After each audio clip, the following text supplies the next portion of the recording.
Hello everyone, welcome to star education YouTube channel. Star education YouTube ચેનલમાં આપ સૌનું ખૂબ ખૂબ સ્વાગત છે. આજનો જે વિડીયો છે એમાં આપણે ચર્ચા કરીશું 23મી જૂનના તમામ અગત્યના કરંટ અફેર. સૌથી પહેલા તો આપણી ટેલિગ્રામ ચેનલને જોઈન કરી લેજો. સ્ટાર એજ્યુકેશનની તમામ ઓફિશિયલ અપડેટ તમને આ ટેલિગ્રામ ચેનલમાં મળતી રહેશે. માત્ર ટેલિગ્રામમાં જઈ સર્ચ કરો સ્ટાર એજ્યુકેશન, આ પ્રકારે આપણી ટેલિગ્રામ ચેનલ મળી જશે. આ ઉપરાંત હવે આપણી એન્ડ્રોઇડ એપ્લિકેશન પણ અવેલેબલ છે, તો પ્લે સ્ટોરમાં જઈ માત્ર સર્ચ કરો સ્ટાર એજ્યુકેશન. આ પ્રકારે આપણી ઓફિશિયલ લોગોવાળી એપ્લિકેશન પ્લે સ્ટોરમાં પણ જોવા મળશે. શરૂ કરીએ આજનો વિડીયો 23મી જૂનના કરંટ અફેર. સૌથી પહેલો ક્વેશ્ચન આજના વિડીયોમાં. હાલમાં યુએનએચઆરસીના એક રિપોર્ટ પ્રમાણે કયા દેશમાં લોકો સૌથી વધુ વિસ્થાપિત થયા છે? તો યુએનએચસીઆર નો એચઆરસી યુએનએચસીઆર, બરાબર, United Nations commission of refugee. Okay, તો આમણે એક રિપોર્ટ પબ્લિશ કર્યો હાલમાં જ, અને આ રિપોર્ટ પ્રમાણે સૌથી વધુ વિસ્થાપિત લોકો છે જે પોતાનો દેશ છોડીને કોઈ અન્ય કારણો અથવા તો કોઈ આપત્તિઓના કારણે પોતાનું એક જગ્યાએથી બીજી જગ્યાએ સ્થળાંતર કરે છે. દેશની અંદર કરે કે એક જગ્યાએથી બીજી જગ્યાએ બીજા દેશમાં પણ જતા હોય, બરાબર. તો કારણ કોઈ પણ હોય, આપત્તિ હોય કે પછી ધંધો હોય કે અન્ય કોઈ કારણ હોય કે યુદ્ધની પરિસ્થિતિ હોય, તો આ સૌથી વધુ સ્થળાંતર થયું છે, સૌથી વધુ લોકો વિસ્થાપિત થયેલા છે ચીનમાં. તો ઓપ્શન એ આપણો આન્સર થશે. તો હાલમાં જ યુએનએચસીઆરે આ રિપોર્ટ બહાર પાડ્યો છે. રિપોર્ટનું ટાઇટલ છે 2022 એન્યુઅલ ગ્લોબલ ટ્રેન્ડ્સ રિપોર્ટ, બરાબર. અને પબ્લિશ કોણે કરેલો છે? યુએનએચસીઆર, જેનું પૂરું નામ થાય છે United Nations High Commissioner for Refugee. United Nations High Commissioner for Refugee, આ એનું પૂરું નામ છે. હવે આ રિપોર્ટ પ્રમાણે આફતોના કારણે કુલ કેટલા લોકોએ સ્થળાંતર કરેલું? તો આફતોના કારણે વિશ્વભરની અંદર છે કુલ 2 કરોડ લોકો એવા છે, 2.37 કરોડ લોકો એવા છે કે જેમણે પોતાનું આફતોના કારણે સ્થળાંતર કરેલું છે. આ માત્ર આફતોના કારણે થયેલું સ્થળાંતર છે. બાકી ટોટલ સ્થળાંતર થનાર લોકોની વાત કરું તો 100 મિલિયન ઉપર છે, બરાબર. 100 મિલિયન ઉપર લોકોએ છે સ્થળાંતર કરેલું છે, બરાબર. બાકી વાત કરું તો જે ગયા વર્ષનો જે ડેટા છે, ગયા વર્ષનો જે રિપોર્ટ હતો એની સરખામણીમાં આમાં ઘટાડો થઈ ગયો છે. ગયા વર્ષ કરતા કેટલા ટકાનો ઘટાડો નોંધાયો છે? ગયા વર્ષ કરતા 23% ઘટાડો નોંધાયો છે. કેટલા ટકા? 23% ઘટાડો નોંધાયો છે. હવે આની અંદર વાત કરું, આ રિપોર્ટમાં સૌથી વધારે લોકો કયા દેશની અંદર વિસ્થાપિત થયા? તો સૌથી વધારે લોકો છે એ ચીનમાં વિસ્થાપિત થયેલા છે, બરાબર. 6 મિલિયન લોકો છે, બરાબર. આશરે 60 લાખ લોકો છે, બરાબર, એ ચીનમાં વિસ્થાપિત થયેલા હતા આપત્તિઓના કારણે, બરાબર. આ કેની વાત કરીએ છીએ? આપત્તિઓને કારણે સ્થળાંતર થનાર લોકોની. ત્યારબાદ બીજા ક્રમે ફિલિપાઇન્સ અને ત્રીજા ક્રમે આપણા ભારતના લોકો છે સૌથી વધુ સ્થળાંતર થયેલા છે. આ કેની વાત છે? આપત્તિઓના કારણે, બરાબર. આપત્તિઓના કારણે સ્થળાંતર થનાર લોકોની વાત છે. તો ભારતમાં ત્રીજા નંબરે સૌથી વધુ લોકો સ્થળાંતર થયેલા હતા, બીજા ક્રમે ફિલિપાઇન્સ, સૌથી વધારે થયેલા ચીનમાં. તો આટલા પોઈન્ટ આમાંથી યાદ રાખીશું. એના પછીનો ક્વેશ્ચન છે, હાલમાં જ શરૂ કરવામાં આવેલા પ્રોજેક્ટ નિપુણ છે, બરાબર, આ કયા મંત્રાલયની પહેલ છે? તો પ્રોજેક્ટ નિપુણ છે, બરાબર, આ આપણું આવાસ અને શહેરી બાબતોના મંત્રાલયની પહેલ છે. અને આનું ઉદ્ઘાટન પણ આવાસ અને શહેરી બાબતોના મંત્રી હરદીપસિંહ પુરી દ્વારા કરવામાં આવેલું હતું. એ પણ આપણે અહીંયા યાદ રાખશું. તો અહીં જોઈ શકો છો પ્રોજેક્ટ નિપુણ છે, બરાબર. નઈ શીખ નઈ દિશા આ એનું આદર્શ વાક્ય છે. અને આવાસ અને શહેરી બાબતોના મંત્રાલય દ્વારા છે આ એક પહેલ શરૂ કરવામાં આવી છે જેનું નામ છે નિપુણ. આ તમને નિપુણનું પૂરું નામ પૂછી શકે છે પરીક્ષામાં. તો પૂરું નામ છે national initiative for promoting upskilling of નિર્માણ વર્કર. તો આ એનું પૂરું થોડુંક નામ છે, લોંગ છે, પણ આ પરીક્ષામાં પૂછાઈ શકે એવું છે. નવી લોન્ચ થયેલું છે, હમણાં જ લોન્ચિંગ થયું છે, તો પરીક્ષાની અંદર 100% પૂછાશે. નિપુણ પ્રોજેક્ટ શેના માટે છે? આ નિપુણ પ્રોજેક્ટની આપણે વાત તો કરી, શેના માટે છે? કન્સ્ટ્રક્શન વર્કર છે એને સ્કિલ ટ્રેનિંગ આપવા માટેનો એક પ્રોજેક્ટ છે નિપુણ પ્રોજેક્ટ. આવનારા દિવસોની અંદર છે આપણે આશરે લગભગ 4 કરોડ જેટલા કન્સ્ટ્રક્શન વર્કરની જરૂર પડશે આવનારા 10 વર્ષની અંદર, બરાબર. તો એ માટે થઈને આ પ્રોજેક્ટ નિપુણ છે બરાબર આપણે શરૂ કર્યો છે, જેથી કન્સ્ટ્રક્શન વર્કર છે એને સ્કિલ ટ્રેનિંગ આપી શકાય. બાકી આવાસ અને શહેરી બાબતોના મંત્ર યાદ રાખીશું, હરદીપસિંહ પુરી. ચલો એના પછીનો પણ અગત્યનો ક્વેશ્ચન છે, ફૂસ્કુલ લેક નેશનલ પાર્ક છે એને યુનેસ્કો દ્વારા world network of biosphere reserve છે જાહેર કરવામાં આવેલો છે. આ કયા દેશમાં આવેલો છે? World network of biosphere reserve. બરાબર.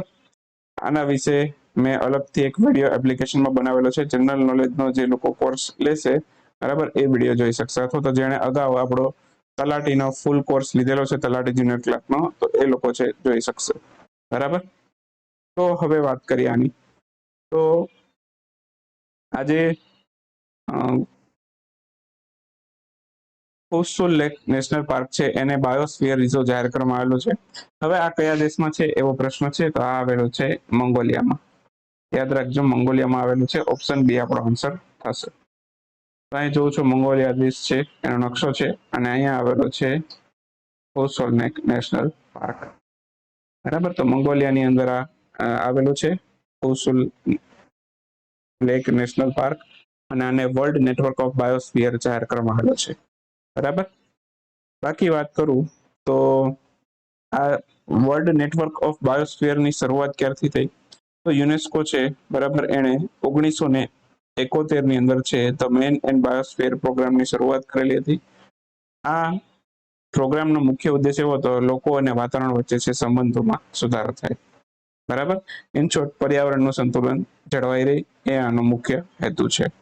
બરાબર. ત્યાર પછીની વાત કરું તો આના અંતર્ગત છે બાયોસ્ફિયર રિઝર્વ કઈ રીતે જાહેર કરવામાં આવે? સૌથી પહેલા તો દેશ છે પોતાના દેશની અંદર છે ડોમેસ્ટિક બાયોસ્ફિયર રિઝર્વ બનાવશે. એ ડોમેસ્ટિક બાયોસ્ફિયર રિઝર્વનું યુનેસ્કો મોનિટરિંગ કરશે. પછી મોનિટરિંગ કર્યા બાદ એવું લાગે તો યુનેસ્કો છે એને બાયોસ્ફિયર રિઝર્વ છે એનો દરજ્જો આપી શકે છે. બરાબર. જો યુનેસ્કો દ્વારા એને ડોમેસ્ટિક બાયોસ્ફિયર રિઝર્વ છે એને માન્યતા ના આપવામાં આવે તો માત્ર એ ડોમેસ્ટિક બાયોસ્ફિયર રિઝર્વ બનીને રહી જાય, પણ જો એને માન્યતા આપવામાં આવે બરાબર તો એ આંતરરાષ્ટ્રીય સ્તરનો બાયોસ્ફિયર રિઝર્વ બની જાય છે. બરાબર. અને એ world network of biosphere reserve છે એની સૂચિમાં સામેલ થઈ જાય છે. બરાબર. હવે વાત કરું ભારતમાં કેટલા બાયોસ્ફિયર રિઝર્વ છે? ભારતમાં 18 બાયોસ્ફિયર રિઝર્વ છે, જેમાંથી 11 બાયોસ્ફિયર રિઝર્વ છે એને યુનેસ્કોએ માન્યતા આપી દીધી છે. એટલે 11 બાયોસ્ફિયર રિઝર્વ છે એ world network of biosphere reserve છે એનો એક ભાગ છે. બરાબર. તો આપણે યાદ રાખીશું. અને બાકીના જે બાકી રહી ગયા છે 7, તો એનું શું? તો એ માત્ર ભારતના ડોમેસ્ટિક બાયોસ્ફિયર રિઝર્વ છે. એનું અપગ્રેડેશન ચાલે છે. બરાબર. તો યુનેસ્કો દ્વારા કન્ટિન્યુઅસલી એનું મોનિટરિંગ પણ કરવામાં આવતું હોય છે. તો આવનારા દિવસોમાં કદાચ આમાંથી એકાદાની સંખ્યા બદલી પણ શકે છે. અત્યારે હાલની તારીખમાં કેટલા છે? 11 છે. હાલમાં આંતરરાષ્ટ્રીય ઓલિમ્પિક દિવસ ક્યારે ઉજવાયેલો? આંતરરાષ્ટ્રીય ઓલિમ્પિક દિવસ આજે છે 23મી જૂને. તો આપણો આન્સર આવશે ઓપ્શન સી. તો 23 જૂનના રોજ આંતરરાષ્ટ્રીય ઓલિમ્પિક દિવસ ઉજવાયેલો. ઓલિમ્પિક કમિટી છે આંતરરાષ્ટ્રીય ઓલિમ્પિક કમિટી, એની સ્થાપના 23 જૂન 1894માં થયેલી છે. 23 જૂન 1894માં આ આંતરરાષ્ટ્રીય ઓલિમ્પિક કમિટીની સ્થાપના થઈ, જેની યાદમાં 23 જૂનનો જે દિવસ છે એને આપણે આંતરરાષ્ટ્રીય ઓલિમ્પિક દિવસ તરીકે ઉજવીએ છીએ. બરાબર. ઓલિમ્પિકનો જે ઓફિશિયલ લોગો છે એમાં 5 કલરની રિંગ છે. 5 કલર છે એક ખંડને રજૂ કરે છે. આ બધું મેં આપણા જનરલ નોલેજના કોર્સની અંદર છે એક સમર ઓલિમ્પિકનો વિડીયો છે એમાં બધું કીધેલું છે. યુટ્યુબ પર પણ મળી જશે તમને આ વિડીયો. સમર ઓલિમ્પિક 2021 લખશો સ્ટાર એજ્યુકેશન બરાબર એટલે મળી જશે. Summer Olympic by star education એટલું લખશો એટલે તમને એ વિડીયો યુટ્યુબના સર્ચમાં પણ મળી જશે. હવે વાત કરું આ 23 જૂનને આપણે આંતરરાષ્ટ્રીય ઓલિમ્પિક દિવસ તરીકે ઉજવીએ. શા માટે ઉજવીએ તો ખબર પડી ગઈ. બાકી વાત કરું તો ભારતની જે ઓલિમ્પિક કમિટી છે ઇન્ડિયન ઓલિમ્પિક એસોસિએશન, તો એની સ્થાપના ક્યારે થયેલી? એની સ્થાપના થયેલી 1927માં. 1927ની અંદર છે સ્થાપના થયેલી છે. અને બાકી વાત કરું તો સૌથી પહેલી વખત આ આંતરરાષ્ટ્રીય ઓલિમ્પિક દિવસ ઉજવાયેલો ક્યારે? સૌથી પહેલી વખત ઉજવાયેલો 1948. આ પણ યાદ રાખીશું. 1948માં આની ઉજવણીની શરૂઆત કરવામાં આવેલી. સૌ પ્રથમ વખત છે બરાબર જે ઓલિમ્પિક રમતો છે એ ક્યાં યોજાયેલા હતા? તો સૌ પ્રથમ વખત છે ઓલિમ્પિક રમતો છે બરાબર એ 1896 યોજાયેલા હતા ગ્રીસની રાજધાની એથેન્સમાં, જેમાં કુલ 14 દેશો છે એને ભાગ લીધેલો હતો. બાકી 2022 માટે એની થીમ યાદ રાખીએ, together for a peaceful world આ એની થીમ છે. હાલમાં જ પ્રધાનમંત્રી નરેન્દ્રભાઈ મોદી દ્વારા નિર્યાત પોર્ટલ છે એનું લોન્ચિંગ કરવામાં આવેલું છે. તે કયા મંત્રાલયનું નવું પોર્ટલ છે? નિર્યાત પોર્ટલ છે બરાબર એ વાણિજ્ય અને ઉદ્યોગ મંત્રાલયનું નવું પોર્ટલ છે. તો ઓપ્શન સી આપણો આન્સર થશે. હાલમાં જ પ્રધાનમંત્રીએ વાણિજ્ય અને ઉદ્યોગ મંત્રાલયનું નવું પોર્ટલ નિર્યાત એનું લોન્ચિંગ કરેલું બરાબર. નિર્યાતનું પૂરું નામ પૂછી શકાય, national import export record for yearly analysis આ એનું પૂરું નામ થાય. બાકી વાણિજ્ય અને ઉદ્યોગ મંત્રાલય છે એના નવા નિર્માણ થયેલા ભવનનું પણ વાણિજ્ય ભવન છે એનું પણ ઉદઘાટન પ્રધાનમંત્રી નરેન્દ્રભાઈ મોદીએ કરેલું. અને વાણિજ્ય ઉદ્યોગ મંત્રી કોણ છે? આપણા પિયુષ ગોયલ છે. એ પણ આપણે યાદ રાખીશું. ચલો વાત કરીએ હવે આજની ક્વિક ન્યૂઝની. ક્વિક ન્યૂઝમાં સૌથી પહેલો ક્વેશ્ચન આજના વિડીયોમાં, તાજેતરમાં ગુસ્તાવો પેટ્રો કયા દેશના નવા રાષ્ટ્રપતિ તરીકે ચૂંટાઈ આવ્યા છે? ગુસ્તાવો પેટ્રો બન્યા છે કોલંબિયાના નવા રાષ્ટ્રપતિ. આન્સર આવશે કોલંબિયા. હાલમાં જ ભારતના કયા રાજ્યએ ઇઝરાયલ સાથે વોટર એગ્રીમેન્ટ ઉપર હસ્તાક્ષર કર્યા છે? તો હરિયાણા રાજ્ય છે જેણે ઇઝરાયલ સાથે વોટર એગ્રીમેન્ટ ઉપર હસ્તાક્ષર કર્યા છે. હાલમાં જ ઉન્મેષ નામના આંતરરાષ્ટ્રીય સાહિત્યિક ઉત્સવ છે એની ઉજવણી ભારતના કયા રાજ્યમાં કરવામાં આવેલી હતી? ઉન્મેષ નામનો એક આંતરરાષ્ટ્રીય સાહિત્યિક ઉત્સવ છે, આની ઉજવણી હિમાચલ પ્રદેશમાં કરવામાં આવેલી. આન્સર આવશે હિમાચલ પ્રદેશ. હાલમાં ભારતના કયા આઈઆઈટી દ્વારા છે હોમોસેપ નામનો ટાંકીનો દ્વાર સાફ કરવાનો એક રોબોટ વિકસિત કરવામાં આવ્યો છે? તો આઈઆઈટી મદ્રાસે એક રોબોટ વિકસિત કર્યો છે જેનું નામ આપી દીધું હોમોસેપ. આ ટાંકીઓની સફાઈ કરવામાં મદદરૂપ થશે. સંયુક્ત રાષ્ટ્ર લોક સેવા દિવસ છે, આની ઉજવણી ક્યારે થઈ? આની ઉજવણી પણ 23મી જૂને થાય છે. તો આન્સર આવશે 23 જૂન. હાલમાં 20મા લોકમેળા અને 13મા કૃષિ મેળાનું ઉદઘાટન કયા રાજ્ય ખાતેથી કરવામાં આવેલું? 20મો લોકમેળો અને 13મો કૃષિ મેળો આનું ઉદઘાટન ઓડિશા ખાતેથી થયેલું. ઓડિશાના મુખ્યમંત્રી નવીન પટનાયક છે, રાજ્યપાલ ગણેશી લાલ છે.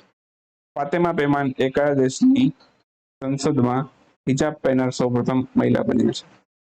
તો હિજાબ પહેરનાર સૌથી પહેલા મહિલા બન્યા છે ફાતેમા પેમાન એ ઓસ્ટ્રેલિયામાં.